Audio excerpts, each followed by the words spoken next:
اس دور میں مصر کی سرزمین پر ایک نہایت ظالم حکمران تھا جس کا نام فرعون۔ وہ اپنے آپ کو خدا کہتا تھا، لوگوں سے سجدہ کرواتا تھا اور بنی اسرائیل کو لڑا کر ان پر سخت ظلم کرتا تھا۔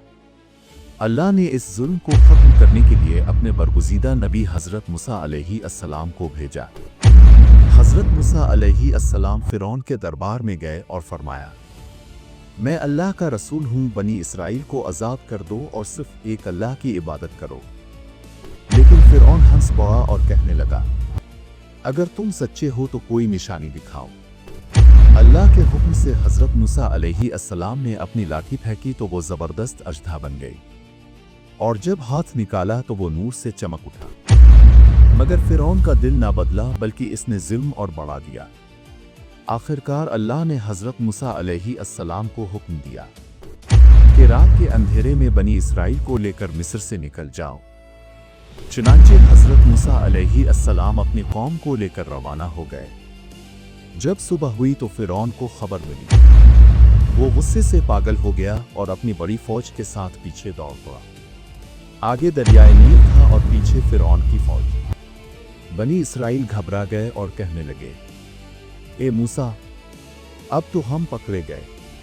حضرت موسیٰ علیہ السلام نے پورے یقین کے ساتھ فرمایا، ہرگز نہیں، میرا رب میرے ساتھ ہے۔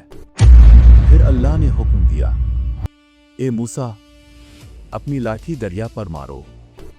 جیسے ہی لاٹھی پانی پر پڑی، دریائے نیل دو حصوں میں تقسیم ہو گیا۔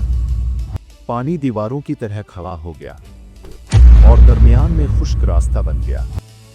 حضرت موسیٰ علیہ السلام اپنی قوم کو لے کر اس راستے سے گزر گئے اور سب محفوظ نکل گئے۔ جب فرعون نے یہ منظر دیکھا تو غرور میں آ کر وہ بھی اپنی فوج کے ساتھ دریا میں اتر گیا۔ جیسے ہی وہ درمیان میں پہنچا، اللہ کا حکم ہوا اور پانی دوبارہ مل گیا۔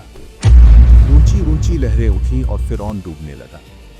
موت کو سامنے دیکھ کر وہ چیخا، میں ایمان لاتا ہوں کہ موسیٰ کا رب ہی سچا خدا ہے، مگر بہت دیر ہو چکی تھی۔ اللہ نے فرمایا، اب ایمان لاتا ہے جب ساری زندگی ظلم کرتا رہا۔